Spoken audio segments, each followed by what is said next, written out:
Guess who's back? And welcome to Nostalgia Goggles. I'm Chris, also known as Retro Gaming Nerd, and today we're going to be reviewing Power Rangers Battle for the Grid. I feel like at this point I'm going to be always kind of reviewing a fighting game alongside a normal review. And yeah, I know that there's other Power Rangers fighting games, but I feel like this is kind of the one to review. So with that being said, let's get into it. So the story of Shattered Grid is a kind of interesting one because it's heavily based off of the story Shattered Grid from the Boom Studios Power Rangers comic book. And if you have no clue what that means, I'm gonna lose you. So the story for Battle for the Grid is that the main antagonist of the game is an evil Power Ranger named Draken, which is the green, or was the green/white ranger, which is Tommy from the Mighty Morphin Power Rangers, and it is his journey of gaining more power, and it is your job as the Power Rangers to stop him. That's it. That's the story. It's a lot more complicated than that. I just summarized it as much as I could. It's way more complicated even in game because it deals with alternate universe Power Rangers. So with that being said, let's move on to the gameplay. Power Rangers Battle for the Grid is a 3-on-3 team fighting game, much like the Marvel vs. Capcom games. So Power Rangers Battle for the Grid is very interesting because it's not a fighting game like Street Fighter or Guilty Gear. It's more of something on its own, due to the fact that you do use 4 buttons, but each button does something different. Street Fighter is an interesting example because they do have Street Fighter characters in this game and they kind of break the rules a little bit.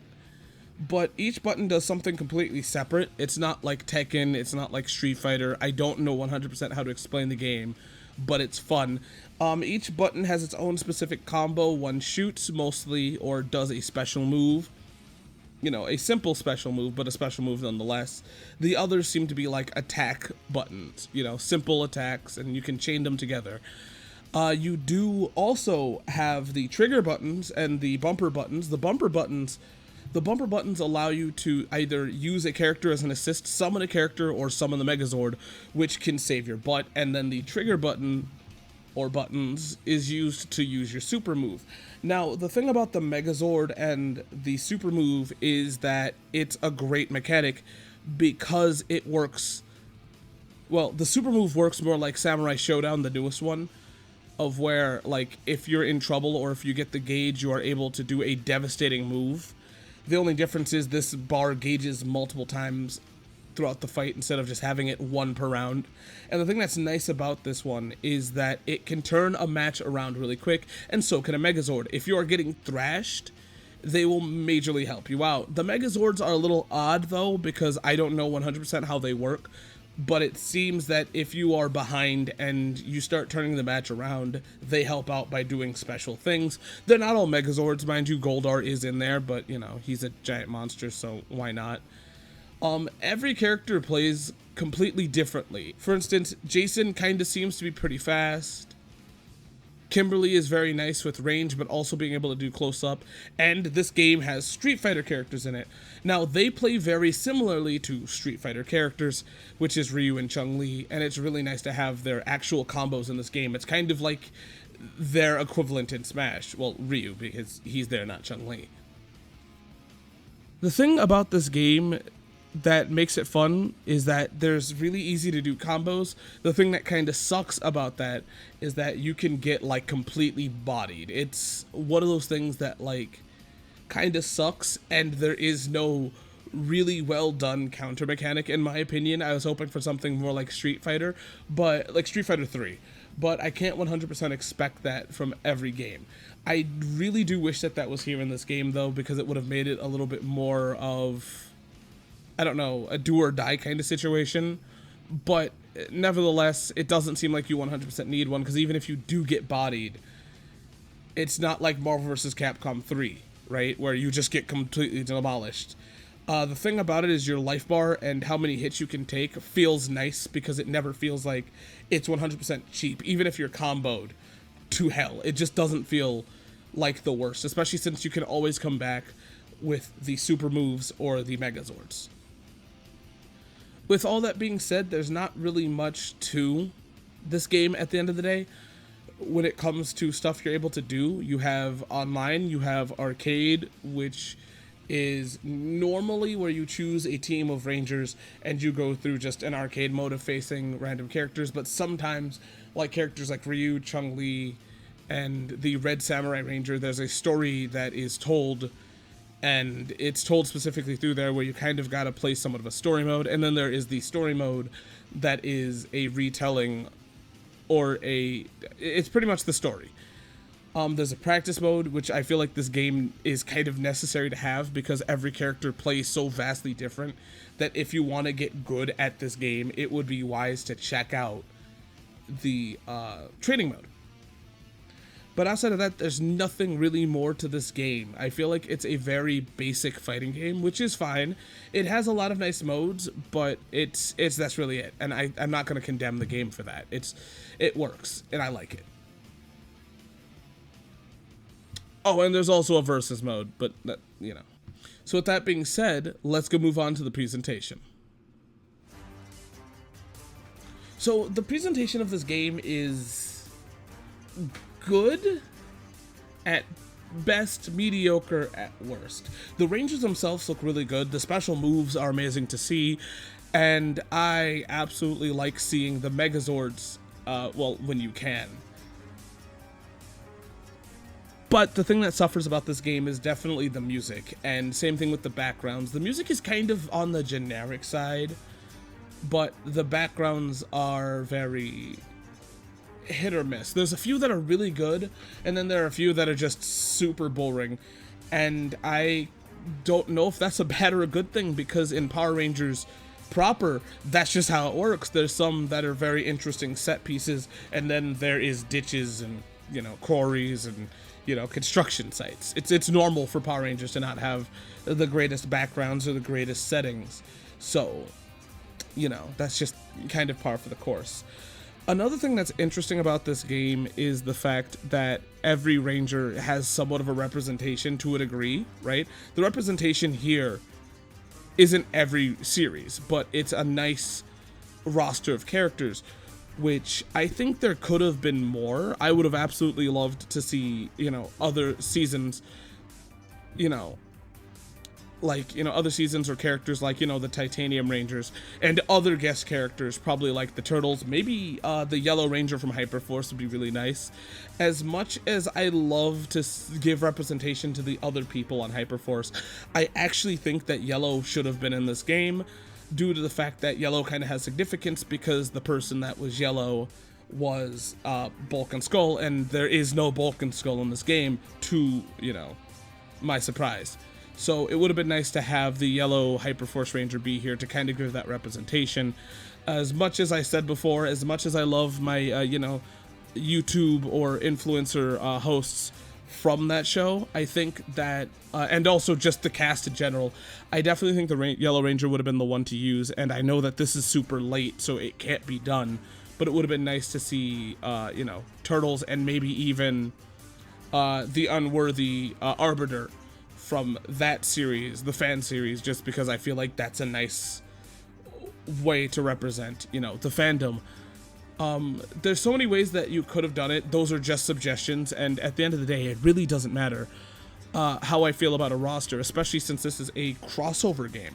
There will always be characters that I feel are missing from crossovers, and it really doesn't matter how I feel, because at the end of the day, the roster is pretty good, especially since all of the characters that are here feel correct, you know? The villains feel mighty, the heroes feel great as well, and even characters like the movie Blue Ranger that didn't really do much in the movie gets a moveset that's believable, and that's what's great, is that everybody has a believable or cool moveset. And I think that technically could be gameplay, but the way it's executed looks right. And even the Street Fighter characters, they do a great job with looks. I absolutely love that. So, all in all, this game presents itself pretty well outside of the music and, you know, the backgrounds. And the only reason I'm talking about backgrounds is because the fighting games that I like King of Fighters, Guilty Gear, and, you know, Skullgirls, and even Street Fighter 3 have amazing, you know, backgrounds. and even Tekken. So I feel like bringing up the backgrounds is fairly important because in a fighting game it kind of helps set the mood, and this one is just like they're okay.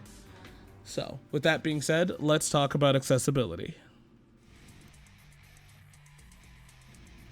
So Power Rangers Battle for the Grid came out for the last generation, which is PS4, Xbox, and Nintendo Switch, and to my knowledge they can also carry over to the new generation. That's actually how I got the footage, is from the Xbox. Now there is multiple ways or versions of this game. There is the base form, which is about this much, and then there's the other forms, which is about this much. The game itself is pretty accessible due to the fact that you can just pick it up online. The issue with this game is that the initial roster is kind of small, right? There's not a lot here, so you have to buy characters, and I feel like that's just normal now for fighting games. I'm not a big fan of buying these characters. I don't know why this is my issue with this one, but I feel like I'm just more annoyed at it. So the version of the game where they have all the characters is the one that I'd recommend you getting if you are into that idea. I can't recommend the base form game just because there's the characters that are missing are kind of important, or at least they feel. To me, they're important. I like the characters. So with that being said, let's get on to the goods and the bads.